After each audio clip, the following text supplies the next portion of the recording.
Morning, everybody. Hey, hey, hey. It is me, Erin Carrera. And it's Tuesday, August 18th, 8 a.m. Pacific, 10 a.m. where I'm coming at you live from somewhere in rural Minnesota. I would say probably, if you're familiar with the Midwest, somewhere outside of Litchfield. But I am so happy to be here with you live today. I am the host of the Modern Oracle on 12 Radio on YouTube, and I am coming at you from my dad's car just off the highway, and I'll tell you all why. So I'm in Minnesota for a couple of reasons, obviously to see my family, and also because a film that I was working on as an actor. I've been working on this film for a little while now because we filmed it a year ago. They ran out of money. They came up with a little more money, just enough to finish. And so I flew in to finish our last few scenes on the film. And lo and behold, it wasn't supposed to be, but last night ended up being a night shoot, which means originally I was going to be back home in Minneapolis and be able to come at you live from my parents' house from a studio setting with the lights and everything. But I was filming until 2 a.m. and then I still had to drive back to the hotel I had checked out of, check back in, blah, blah, blah, blah, blah. I hope I don't sound like I'm complaining. I'm simply saying, like, here's why I'm holding my phone against the window of my car in a park off a highway somewhere in the middle of Minnesota. I'm so happy to be here with you guys. This is the third Tuesday of the month. And generally speaking, the third Tuesday of the month, we are talking about your body, your health, your wellness, your wholeness. How do we use this body as we move through life? What is the body trying to tell us? What is the value of being embodied? And originally I was going to talk about, high summer and August and that time that we're at in August where I just drove by a row of school buses, empty school buses, I noticed. So I don't know if they were just doing a practice route or what. But, we're getting pretty darn close to school time. And that has a lot of meaning for so many people. Even if you don't have children, you still can feel how the energy is changing. But then I had a conversation with a friend yesterday that made me think we need to talk about not just about this time of year, although that might play into it, because for a lot of us, have you ever had the Sunday night scaries? Because I used to always get the Sunday night scaries, right? Like that. And I loved school, by the way. I mean, I loved learning. I didn't always love school because I was bullied as a kid, but I loved learning. But I would get the Sunday night scaries because it would be like, oh, I just had this whole wonderful weekend. Now I got to go back to school. Or like, this time of year where you're like, oh, I got to go back to school. And like I said, I love learning. I actually, I still want to keep taking classes. I still want to keep learning. But sometimes you get this sense of dread because it was practiced for so many years. So it's not that it's not about this time of year, because that is important. But I had this conversation with this friend who's middle-aged, like me, and they are really, to the outside eye, to the objective person, most people would think this person is killing it. In their career, they are doing very well. Are they doing well? I'll get to this. In their career, they're doing pretty well. They're in pretty good health. They are loved. They're making a good living. I don't know how much money they make, but like they're not rich, but they have a life where they can travel. But this particular person is not as successful as they want to be in their career, number one, although they're content enough. And number two, almost more importantly, they're heartbroken about love. They never quite found love the way they wanted to. They never quite got into the relationship they thought they would get into. And they really want that. And I have a lot of opinions, both individually about this person and in general about love and relationships and how when you're not in a love relationship, like when you're not in a long-term relationship, most of us really do think a love relationship is going to save us. And there's an argument to be made that a great love relationship can, if not save us, I don't like that language, but it can definitely, my relationship has grounded me and helped me feel more safe in life. Do I need the relationship to do that? No, that's just one of the things that relationship did for me. But there's also ways that we really project a lot of power and fantasy onto relationships. More importantly, what this person said to me is that they are so brokenhearted about their life not really working out the way they really hoped, because they are so sad that they are not enough. To me, this person is wonderful. And I understand perfectly being brokenhearted about not getting certain things in your life. There's a lot of things I wanted in my life that I won't ever get. Like, I'll never have children. I really wanted them for a long time. I can't say that I'm brokenhearted about it anymore, because I've really made peace with that. And I love being an aunt to my nieces and nephews. And I have nieces and nephews who are wonderful around the world. I'm very lucky. And I get to nurture people every day at One to Listen, but it's not the same. It's not right. It's not the same. But I'm not, I could, I could make myself brokenhearted about it, but I don't. And this is what I want to talk about today. How do we love our lives when things are not going the way we want them to go? Now, sometimes that's going to be really hard, because sometimes you might be going through a real tough time. You might be having a child or a grandchild or someone in your life going through life and death circumstances, which I know some of you are. You might be losing somebody. You might be in deep, deep, deep trouble. And if you are in deep trouble at this moment, I don't know that this topic is exactly about that, because that is different. Deep grief, life and death circumstances, when you're talking about that level of high stakes, that's a different application. And if we have time, we'll talk about it. But I'm talking about the sort of long-term, what we might almost call mundane tragedy, right? The sort of, what I think Thoreau called the silent desperation, right? Where it's these things where it's like, your life is okay. Life is okay. It's fine. But it's not what you hoped and not what you dreamed. Because there's going to be a lot of things you want in life and a lot of dreams that aren't going to get fulfilled. And I know I'm supposed to come out here, tell you as a manifestation coach, that if you just think the right thoughts and you just vibrate the right way, you will manifest all that. And there's a lot to be said for that, because we attract what we are. We attract what we are reverberating. But the reality is much more than that. The reality is that we are also in concert at all times. We are in resonance, in relationship at all times with our environment. So there's always going to be internal forces for and against us. And there's always going to be external forces for and against us. And I know this sounds very simple, but when you start thinking about that deeply, that's when you start understanding, oh, right, because I can't do anything about, or there's not a lot I can do about some of these external forces. And some of the internal forces I may or may not be able to do things about, right? Yes, I can change my thoughts. I can change my attitude. I can examine what I think, what I believe, what I want. I can try new tactics. I can learn new tools, but I cannot overcome things like the fact that my genetics will never let me be 5'10", right? I'm 5'4.5".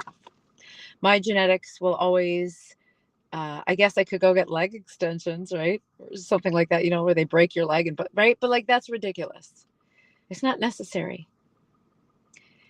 Because when we're talking about this, how do we be happy even when real big dreams aren't happening for us? You want to be like, I think about this woman so often. As you all know, I'm an actor. I live in LA in addition to being a psychic at One to Listen. And during COVID, there was this woman who killed herself up at Runyon Canyon, which is, if you aren't familiar with Los Angeles, it's a very popular hiking spot in California, in Los Angeles, right in the middle of the city. And she was an actress, and she had just turned 40, and she committed suicide because she believed she would never be the movie star she wanted to be. So many people will never get to be whatever it is they think they want to be. Scarlett Johansson, or, whoever it is. I mean, Scarlett Johansson is my generation of, or Kate Winslet, that's one of my favorite actors. Meryl Streep, of course, right? Like, please, let's be real. None of us will ever be Meryl Streep because there's only one Meryl Streep. None of us will ever be Kate Winslet because there's no Kate Winslet. But of course, she wanted to be, I don't remember her name. I just remember the picture of her face and how badly I felt when I saw the news. This woman, there was no one like her. There was only her. And you just never know. There's so much that goes into achieving a giant dream that is going to be about luck, that is going to be about opportunity, that's going to be about who you know, that's going to be about money, that's going to be about all kinds of factors. And it doesn't mean she couldn't have had an amazing artistic life, or even have become very successful later in life. We'll never know, because she never gave herself the chance to find out. She quit. And I am in no way trying to demonize her pain. I'm just saying it's a tragedy to me she didn't give the second half of her life a chance. So that's the extreme version of the story I'm talking about. But it doesn't have to be extreme. It might just be like, I'm so bored in life. I'm in a long-term relationship. I'm at a long-term job. It's fine. But I don't love my life. Like, my life is fine. And sometimes, guys, that's okay, right? Sometimes it's okay. But I'm here to offer a few philosophical and wonder notes. I'm here to offer a few embodiment opportunities. And I'm here to offer a little bit of my own personal story, only in hopes that you might be able to say, well, that's one way of doing it. How can I take this idea? How can I take this recipe for chocolate chip cookies and make it my own? Right? Because I like walnuts in my chocolate chip cookies, but maybe you like toffee chips. Maybe you don't like, maybe you use gluten-free flour. Maybe another person adds a little bit of cinnamon. Maybe one secret ingredient might be a cream of tartar. I mean, there's all kinds of ways to make these cookies and make them your own. The very first thing I want to say is, when we are talking about manifesting a life we love, when we're talking about that, most of us get hung up on the idea that we have to have this one thing. We have to manifest this thing in order to be happy. And we all know what I'm about to say, which is that the opposite is true. Now, you don't have to be happy to manifest a thing. You don't. I have manifested plenty. I've also manifested plenty of yuck. But these two things do not need to be mutually exclusive. It is actually, I believe, a radical act, as in like protesting, raging against the machine, to choose joy on purpose. And I don't mean, happy or fake happy or anything like that. I'm sitting here talking to you after very little sleep, after a week and several months of very little sleep. And I'm happy to talk with you because I want to be here, because I want to do this, because I'm committed to doing what I can to bring a little bit of joy or a little bit of help to people's lives. Like, it's a part of my self-identity that's very important to me. And I love the adventure of my life. Like, I'm sitting here talking to you, and I'm looking at a little mile marker sign, and the last two numbers are 77. And I'm thinking, ooh, lucky number 7, right? I'm always looking for magic, which is a little hint. Look for magic. Many of you know I collect 4-leaf clovers. I can find them very easily. I can't find them if I'm just looking at my phone, but if I'm just walking along, I often just look down, and there they are. They're just there. But I also trained myself from a young age to look for them. My grandmother was a 4-leaf clover collector. And I just remember being in the front yard of our house and looking down one day, and I saw one. I thought, oh, was when I was a kid. And then I was in St. Cloud, Minnesota. I was in this flower garden called Munsinger Gardens with some girlfriends of mine when I was like a young teenager. And we were walking along and we stopped to sit down and have a picnic or something. And I looked down and I thought, oh, look, there's a 4-leaf clover. And then I started looking and I ended up that day finding 7 4-leaf clovers. So I began to train myself to look. Now, you don't have to go looking for 4-leaf clovers unless you want to. It's a fun game. I found them not everywhere I've been in the world, but I have found them in a lot of places in the world. Once in New York City in 2012, some of you might remember this, there were times I would be running along Riverside Park there because I lived up in Harlem, and I would be running in Riverside Park and I would find patches of like giant 4 and 5-leaf clovers, like 30 of them, right in the middle of New York City, right along the Hudson River. So the first thing, it's so easy for us, trust me, it is so easy for me to get caught up in, oh, well, I'm not this and I'm not that, and I don't have this and I don't have that, and I didn't get that and I didn't get this. It is so easy to go there. It is. It takes so much discipline, particularly in the time of doom scrolling, because we are living in the time of doom scrolling and the time of comparison and the time of, we're reverting to the like 90s frighteningly thin bodies. And I'm not trying to demonize people who are very thin. I'm just saying, right? There's so many different, that's just the first thing my mind goes to because of my history. But there's plenty of terrible things happening there. We're living in a time of hyper awareness of this. It's so easy to really become nihilistic, to really become anti-human, to really become against the world. And I don't think that has to be inevitable. Trust me, as someone who loves philosophy and loves thinking and loves debate, I know how easy it is to go there, to stay there, to find evidence. But you could also start looking for the 4-leaf clovers. And I don't mean ignoring, and I don't mean sticking your head in the sand, but I do mean choosing the radical act of joy. So my friend was telling me that they're so brokenhearted because they're sad that they just weren't enough. And they were speaking about a specific relationship about which I have specific personal opinions, which I won't share because it's not pertinent to the show. And I don't want to give away details or anything either. But here's the deal. I just think this idea of us measuring ourselves by a bar that is always moving is a dangerous proposition compared to understanding that, H2O makes water, right? H2O2 is something a little different. And then we start getting into H2O3CH4. That's not water. There are different chemical combinations for different products, right? There are different things that come together. NaCl is salt. Na2Cl is a different thing.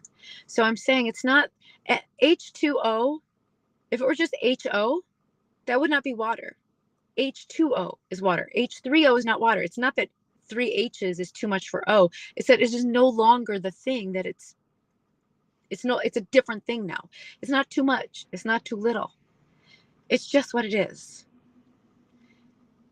So what I said to my friend is, I spent so many years going from, I need these specific dreams to come true in my life, or else what am I doing here? Which so many of those dreams didn't come true. I might say yet, but some of them will, like I said, will never come true. And I went too far and I started thinking, like this person was thinking, like, it's my fault. I didn't manifest right, or I made bad choices and I did all the wrong things when I was young. And I really, oh God, if only I had known how painful it would be later. And why did I think that way? And why was I so weak? And why was I so uncourageous? And why was I so people pleasing? And why did I choose this person over that dream? And why did I lie to myself for all these years? All of that is true. And all of that might be helpful to understand so that I never again betray myself, or I think deeply about relationships before I sacrifice too much for them, or before, it took me a while to become courageous in life, as an example. And I just started thinking, I started practicing the thought of, I don't want to be here on this planet anymore. Because if I don't get to have the life I want, right? Like, well, I didn't get to go to prom. I didn't get to have a normal wedding and have a normal wedding shower. And I didn't get to have kids. I didn't get to have a baby shower. Like, it's not about the baby shower, but you know what I'm saying? Like, oh, why don't I get to have those things? By the way, I love the way I got married. I eloped to Santa Barbara, the most beautiful courthouse in all of America, I think. And then, I mean, it was amazing. So I'm also very grateful for the particular special life that I get to lead. I get to lead the special life I'm leading because I look for four-leaf clovers. Do you understand what I mean? Because I look for four-leaf clovers, and whenever I look for evidence of how terrible humanity is and how bad the world is, I go and I talk to somebody, and I try to talk to somebody I love, or somebody that I can help, or somebody that I don't agree with, and I look for where the common ground is. I have trained myself over the years to do that. But what I told my friend is, I know that I was in a lot of pain when I thought that way. And I also know that the thought of causing pain to the people who love me was worse than the pain I was in. So I was, oh, look, here comes a big loud truck. We'll see how this goes. You guys can't see it yet, but we'll see if they're coming to talk to me. Hope not. We'll find out. They might just be sanitation. You can't see what I'm looking at, but if you're watching live, this is very exciting. There's a sanitation truck pulling up. They're just going to do sanitation here at the park. Okay. Because I'm parked at the park right now, as you can see behind me. So, just keeping you abreast of potential things that might happen. Anyway, back to this very deep, important story after that commercial break for the fine sanitation folks of whatever town I'm in. Give them a raise. I knew that it would be more painful. The idea of knowingly I would hurt people. I knew I would if I did something drastic to myself. And I don't think my friend is this place in her life. But I wanted to lift them out a little bit by telling them how I got something very dark and extreme. I made a promise to someone very important. Yes, I can. Yep.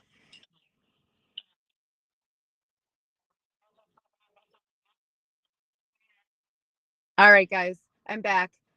Sorry about that. I'm going to start over and just say, look, sometimes we have to change our way of thinking and our way of living and the way we are being in our bodies. And so sometimes we say, you know what? I have this person or that passion or this love in my life. And so I'm going to do my best to honor this person I love, this passion I love, this interest of mine. Which means sometimes we're living for other people. Sometimes we're living for a purpose outside of ourselves. And I had to do that for a long time. I was like, I am miserable, but I cannot bear the thought of hurting people. So I'm just going to live to not hurt my mother and my sister, I guess, and my friends and people love me. And then I realized you really can't live your life for other people. Now, it doesn't mean you can't live your life to be of service to other people. That's a whole conversation about our self-identity, right? But eventually, what you can do is you can really consider, what is the self-identity I actually have? Like actually have, right? Like I'm Erin, oh, here comes this big truck going by me. So hopefully the noise won't be too loud. I'm Erin. I'm a psychic. I want to listen. I'm an actor. I'm a film producer. I'm a writer. All these different identities. But also I'm Erin and I don't like this. And I get horrified at this kind of thing. And when I get distracted, suddenly I get a little less hyper focused because like right now, my identity is somebody who doesn't want to be stopped and asked questions by these guys from sanitation who are stopped perilously close to me. They're just doing their jobs, right? Like all of these little things that happen in a day that are going to shape and rock your identity, not the identity you think you have, but the identity you actually have. We can talk about how you get in touch with the identity you actually have. But one hint is your triggers. What triggers you? What triggers you is a huge sign to the identity you actually have. Your body is going to be a huge sign to the identity you actually have. And I don't mean like, oh, whether or not you work out, although sure. I mean your body giving you clues. Wherever that tension is, a little tension in your throat, a little tension in the back of your neck, whatever that is. Oh, you're really, what makes you hot? What makes you cold? All of that, all of these things are clues as to the identity you actually have. And then I want you to think about the things that are either breaking your heart or the things that are not where you want them to be. What's making you unhappy? Because it's just showing you, all that is just showing you where you have an opportunity to love yourself, to love the world more. I know that sounds counterintuitive. That is what a trigger is for. A trigger is to show you who you are. A broken heart is to help you break open to love more. Not to love that one person more and be loved in return necessarily, to love more, to learn more about love. When you are not happy in life, it is information for you to learn some tools and pathways toward something new. Honestly, that's all it is. It is going from 5th grade to 6th grade. You are on Sunday night at the end of August before the first day of school, and you just really don't know what school is going to bring. So some of you are like, I hated school. This might be the best grade of your life. It might bring surprises, a new best friend, a new relationship, a new study, a new field of interest. All kinds of things might happen. We get caught up in our ideas and our habits about it. So keeping that sense of openness. And then from there, finding out who you are and who you want to be. Because I'm telling you, that girl who killed herself at age 40 because she never made it as a movie star, that's what the note she left said. She was so brokenhearted that no one saw her talent or something like that. And she got her 15 minutes of fame because of a horrible tragedy. She expected being a movie star to make her feel fulfilled in life. And in no way am I saying that it might not do that for some people. But, dear Hayden Panettiere, the girl from Heroes, she just died at 36. People love to give those sort of trauma porn cautionary tales about movie stars and acting stars and rock stars.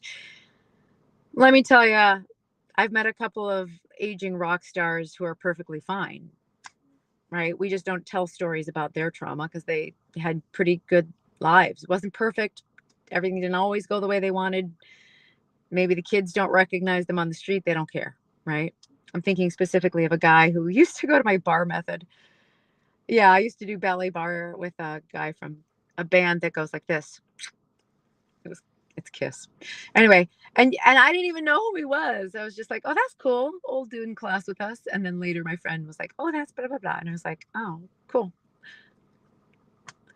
But like, name dropping. I'm name dropping to say like, look, even like somebody who was like at the top of the world, there are people who are going to have horrible lives and there's going to be people who have wonderful lives, or there's going to be people who just have like, yeah, well, that was what I did for a while and now I'm doing bar method. Right? Like, it's, who do you want to be? What do you think your dream is going to give you emotionally, spiritually? Give yourself that. Give it to yourself.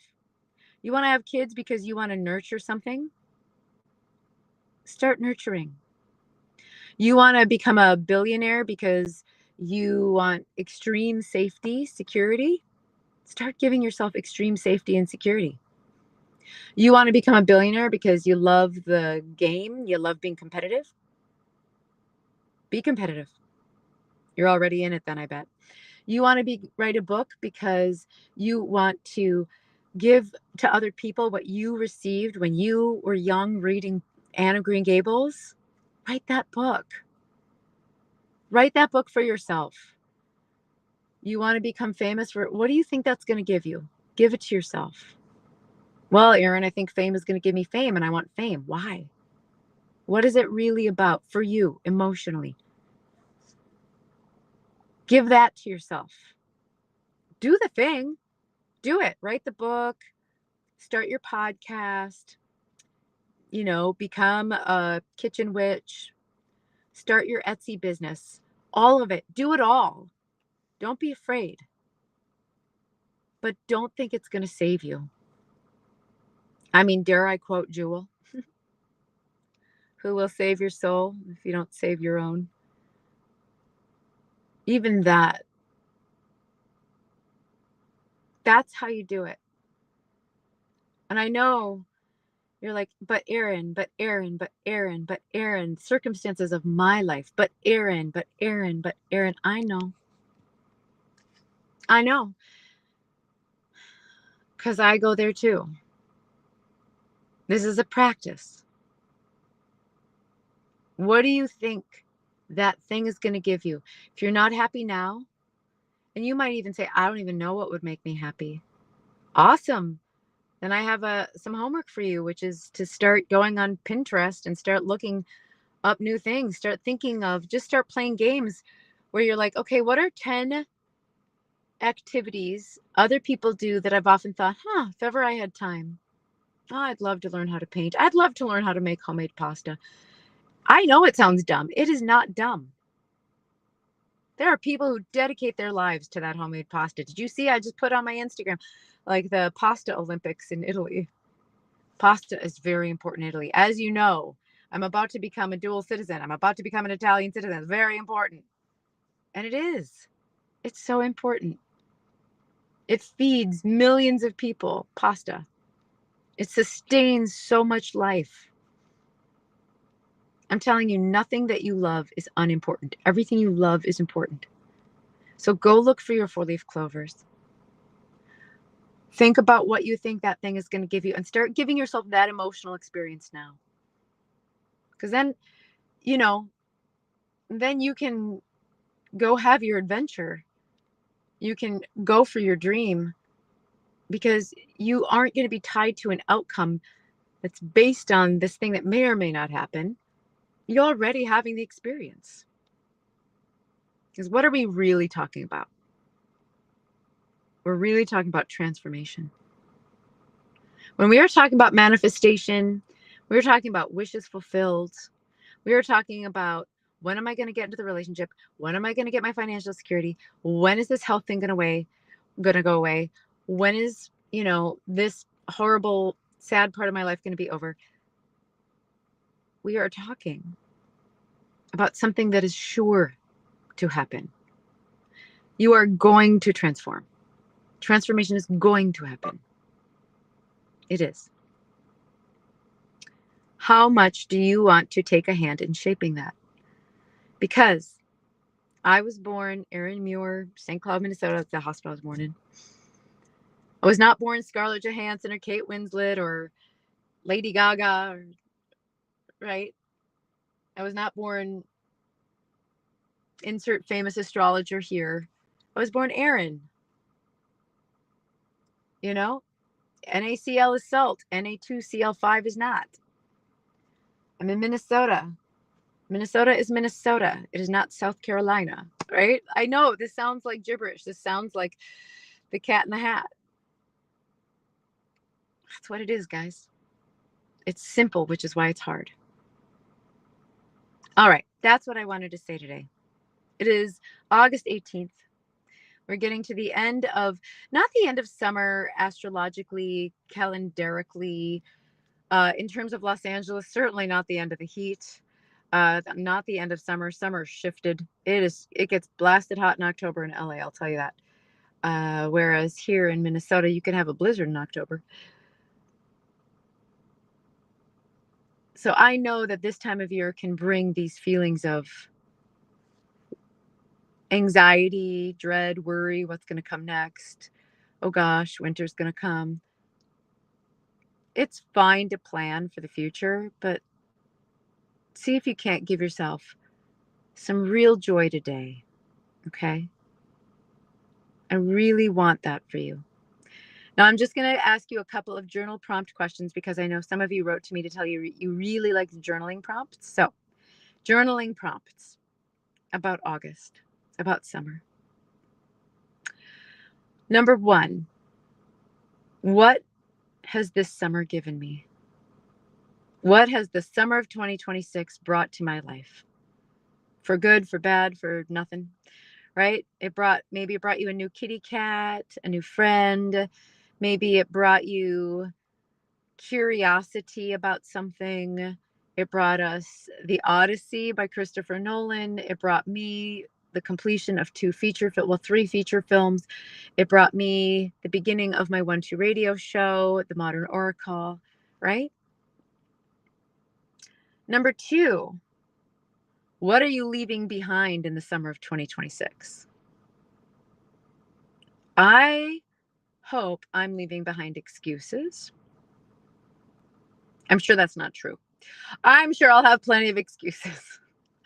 I'm a human after all. But my intention is to leave behind excuses.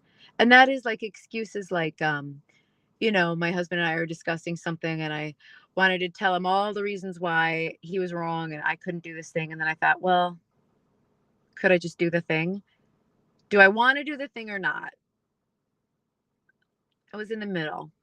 So then it was like, well, if I don't really care, why don't I just do the thing he wants me to do? Why am I protesting? Because I don't want him to tell me what to do.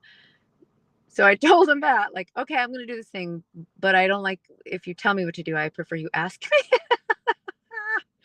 But that's so dumb, right? Those of you who are in a relationship, oh, you know what I mean. Like, oh, those of you who are single, are you sure? Do you really want that? I'm teasing. Be where you are now. Love where you are now. Okay, what are you leaving behind in the summer 2026? Finally, number 3, what is the thing that you want to have happen either in the summer of 2026 or in the year of 2026 or in your very near future? And part 2 or B, since we're question number 3, part A and part B, what is the emotional experience you think having that thing or receiving that thing or getting that thing is going to give you? Like I've got a lottery ticket I got to go look at the numbers on. What do I think that whatever it's up to, I don't know. I have no idea. Let's say it's $70 million it's going to give me emotionally, right? How can I give myself a little taste of that experience now? Think about what experience, emotion, feeling you're craving from the thing that you are trying to manifest, and find a way to give yourself that experience now. It'll change your life, I promise. Okay, so come find me on one2listen.com/Erin. I will be there in a few hours if you're watching live. Stay tuned for CA. She's coming up next. If you're looking for her YouTube show, just go to 12radio.com and you'll see a link to her YouTube show. And until next week, this has been the Modern Oracle coming at you from rural Minnesota. Thanks for being with me today, and I'll see you next week. Bye.